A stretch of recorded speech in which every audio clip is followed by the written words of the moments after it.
시청자 여러분 안녕하십니까? 출발 성공 투자 후반부 이어갑니다. 온인주입니다. 안녕하세요. 이혜은입니다. 미국 3대 지수 과연 어디까지 오를까요? 글로벌 원샷 보면서 상승으로 마감했던 간밤 뉴욕 증시 함께 확인하시죠.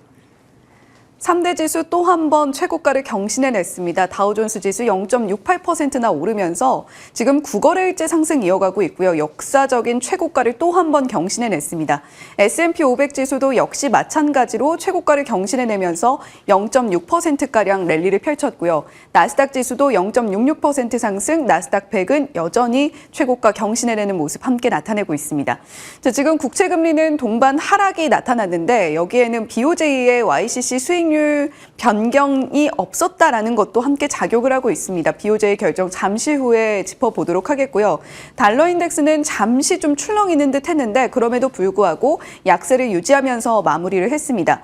WTI 원유 선물 홍해 부근에서 고조되고 있는 지정학적 리스크에 계속해서 상승하고 있는데 5거래일에 무려 8% 오르면서 간밤에는 74달러 선에 근접하면서 마무리를 하는 모습을 보여줬습니다.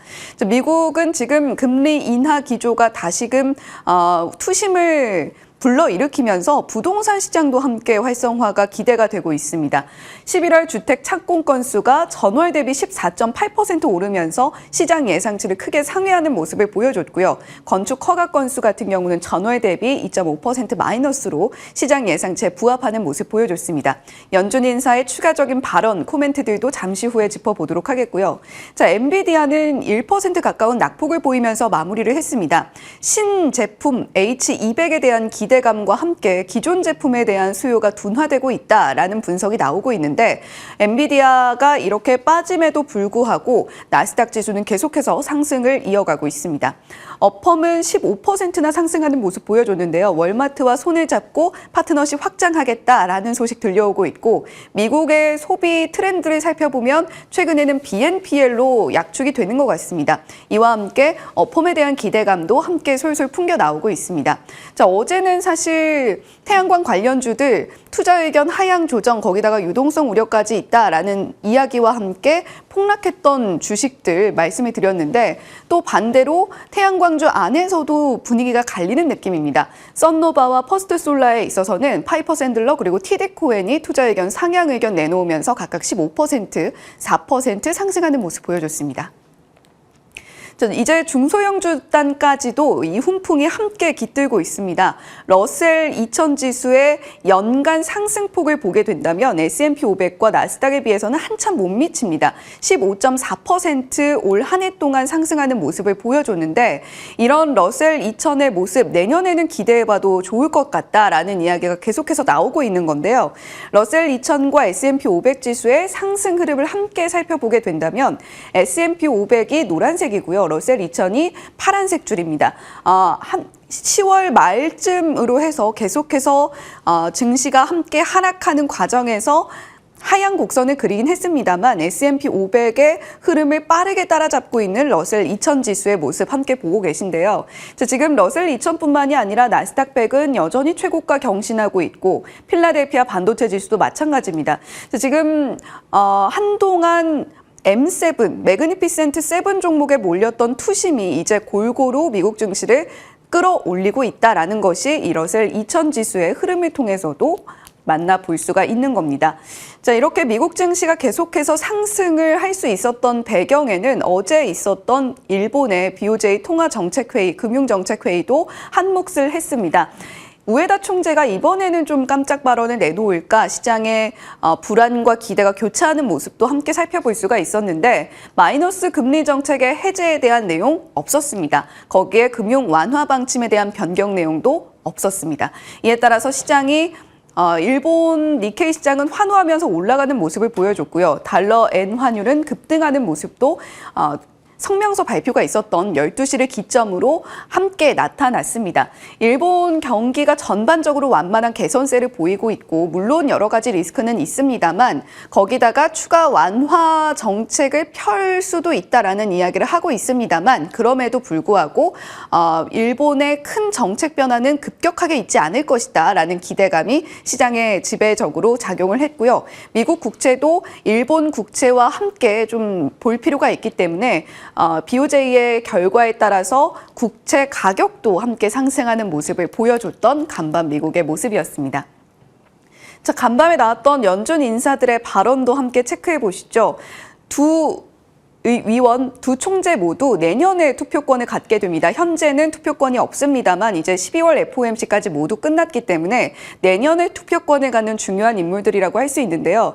대표적으로 비둘기로 분류되는 래피얼 보스틱 총재, 이번에도 추가적으로 시장의 과열된 분위기를 잠잠하게 진정시키는 발언을 내놨습니다. 내년에 2번 정도의 금리 인하 예상된다라는 이야기 또 한 번 강조를 했고요. 거기다가 인하가 지금 현재 급하지 않은 상황이다라는 이야기도 함께 내놓았습니다만 시장에 미쳤던 영향력 자체는 미미했다라고 보여집니다. 테슬라의 충전 생태계 점차적으로 글로벌 곳곳으로 퍼져나가고 있습니다. 특히 미국은 이제 완전히 장악을 한 것 같은데요. 기존의 미국의 표준 충전 방식은 CCS였는데 테슬라가 채택하고 있는 낙스가 이제 미국 전역을 파고들 것으로 보입니다. 미국 자동차공학회에서 테슬라 충전 커넥터 제조 기술의 표준화에 대해서 전반적인 기반을 마련했다라는 소식이 간밤에 들려왔고요. 거기다가 폭스바겐도 이 테슬라의 충전 생태계에 합류하기로 결정하면서 현대차, 아우디, 포르쉐, 루시드 그룹까지 모두 테슬라의 충전 생태계에 합류한 모습입니다. 산업 뉴스도 함께 살펴보시죠. 메타가 계속해서 사활을 걸고 있는 쪽이 사명을 변경할 정도로 AR 또 VR 쪽입니다. 그런데 메타가 이렇게 투자를 많이 하고 있음에도 불구하고 매출은 40% 북미에서 줄어들고 있는 모습 나타나고 있다라는 이야기 들려오고 있고요. 거기다가 애플의 비전 프로가 내년 초에 가세를 하게 될 경우에는 이 생태계가 확대가 될지 아니면 애플의 비전 프로의 부진으로 인해서 또 한 번 축소가 되게 될지 기로에 서 있다라는 분석이 나오고 있습니다. 삼성전자는 내년 초에 엔비디아의 HBM3 공급한다는 이야기는 어제 장 마감 후에 나왔으니까요. 함께 확인해 보시면 좋겠고요. 샤오미도 전기차의 출사표를 던지고 있다라는 소식도 산업뉴스 통해서 확인하고 계십니다. 네, 이렇게 간밤에 또 한 번 랠리를 펼쳤던 미국 증시인데 우리 시장은 지금 대주주 양도세 이슈와 함께 코스닥 시장이 조금 더 크게 상승이 나타나고 있는 것 같아요. 오늘이 아마 그 운명을 가를 하루가 아닐까 싶습니다. 하나하나 보시죠. 어제 종가 기준 코스피 소폭의 상승세 이어갔고 코스닥 시장은 훨씬 더 크게 뛰었습니다. 0.86%의 추가 상승으로 무려 850선 저항대를 강하게 돌파했습니다. 네, 그에 비해서 상승과 하락 종목수의 비율이 아주 좋지는 않죠.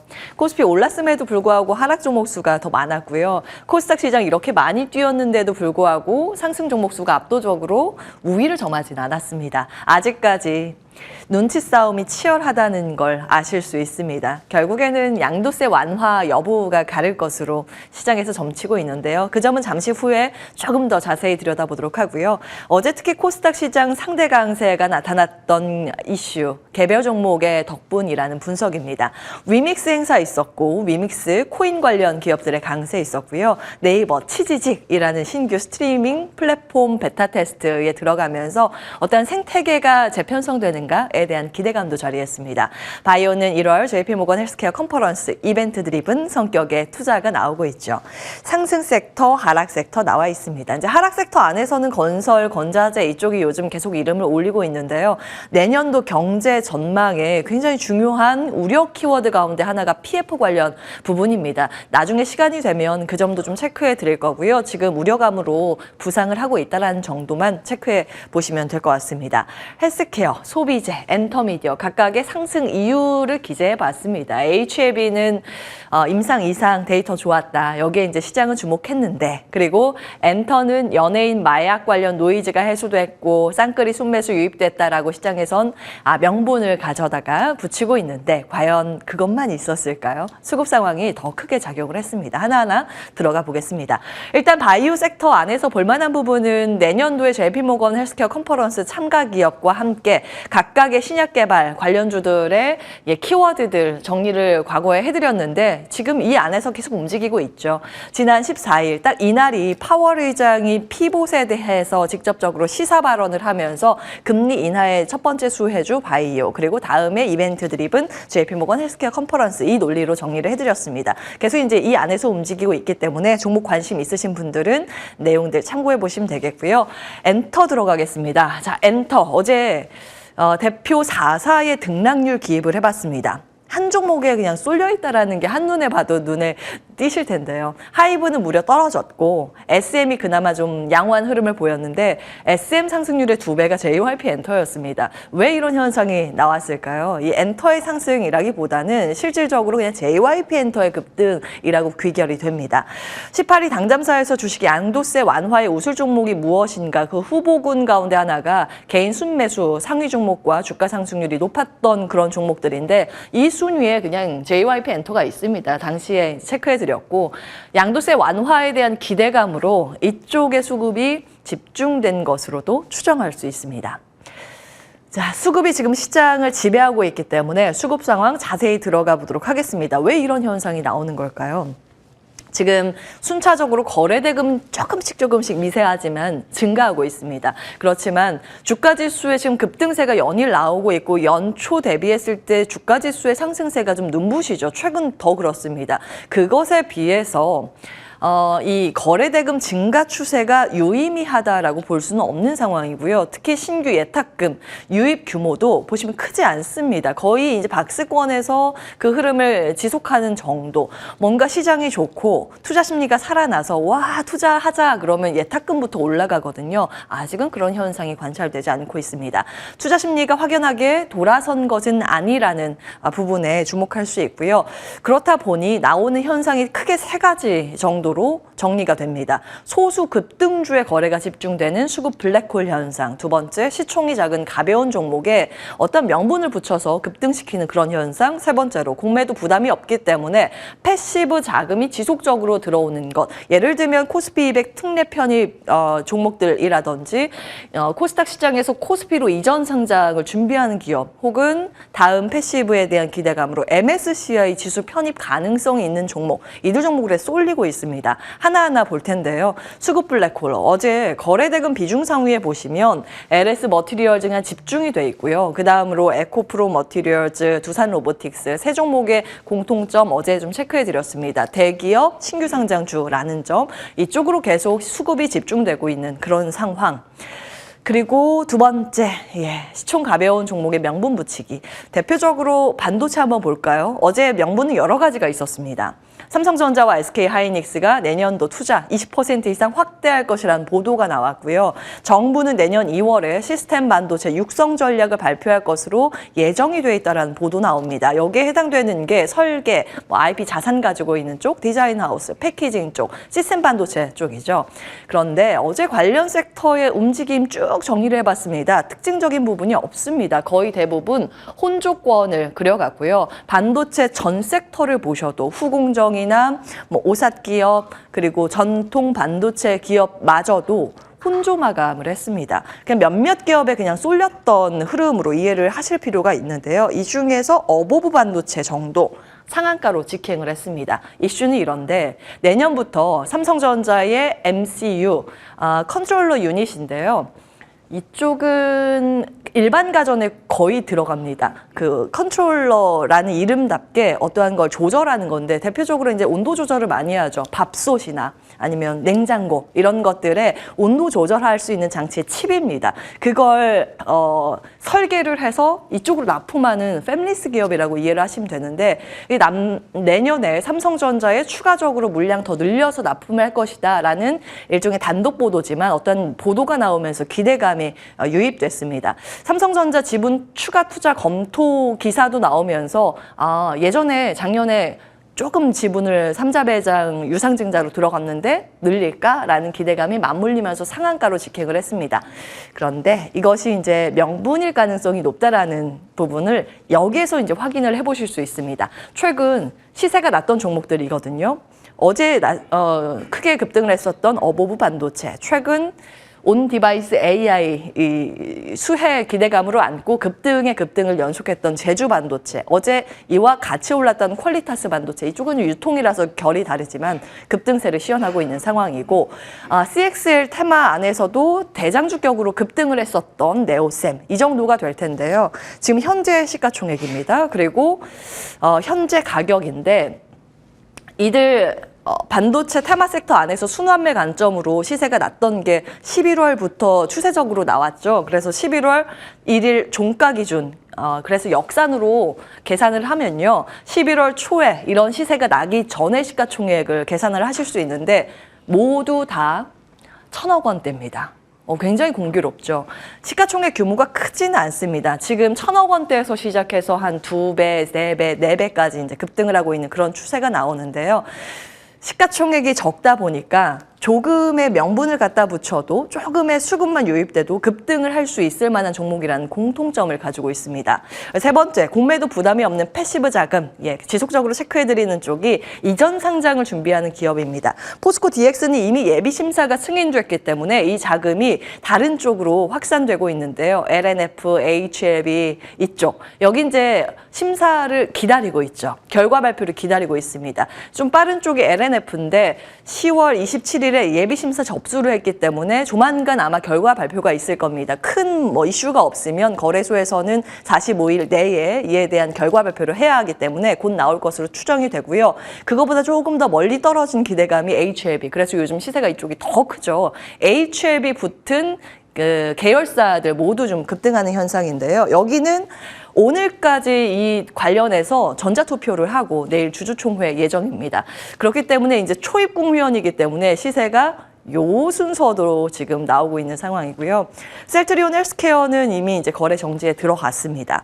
자, 다음 패시브 컨셉이 MSCI라는 점, 2월 편입 기대감 쪽인데 이것도 이제 업데이트만 해드리겠습니다. 에코프로 머티리얼즈는 어제 말씀드린 것처럼 주가 상승률 모두 충족해서 이미 이제 주가나 시총, 유동 시총 기준으로는 후보군 안에서 이제 유력시 되고 있는 그런 상황이고, 한진칼, 두산 로보틱스 등등 조금만 더 올라가면 가시권에 들어가게 됩니다.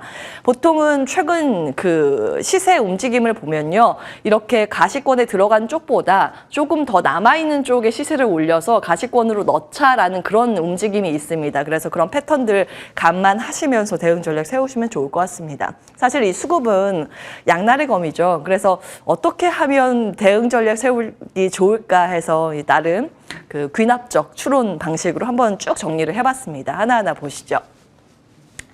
두 번째, 테마 추종 현상을 어떻게 활용할 것인가, 시총 작은 가벼운 종목의 명분 붙이기에 해당되는 쪽인데요. 사업 연관성이 불분명해도 시장에서 주목하고 있는 테마 키워드 붙일 수 있을 만한 종목, 그리고 시가총액이 한 1,000억에서 2,000억 원 정도 좀 작은 종목, 이쪽에 수급이 쏠릴 가능성이 있다라는 거죠. 그래서 약간의 수급으로 주가 가볍게 들어 올릴 만한 종목인데, 이건 좀 거꾸로 반대로 이야기해서는 새로운 이슈가 시장에서 다시 주목을 받는다 하면 이 자금이 다른 쪽으로 빠르게 이동할 수 있습니다. 이게 이제 반대급부고요. 1번, 3번 시가총액이 큰 종목이죠. 공통점은 그렇습니다. 이쪽은 추가 상승을 하면 새로운 지수에 편입할 수 있는 요건이 충족되는 쪽이 많습니다. 그래서 지금은 공매도 금지 기간이기 때문에 패시브 자금이 조금 더 과거보다 더 길게 유입되는 현상이 있죠. 다만 이 공매도 금지가 해제되는 그 시점부터는 특히 이제 과열 구간에 진입이 되면서 급락할 수 있기 때문에 그 점은 주의가 필요해 보이고요. 1, 2, 3번 공통적으로 해당되는 겁니다. 개인 비중 높고 연초 대비했을 때 급등한 종목들, 여기에 이제 모두 해당이 되는 종목들이 많은데요.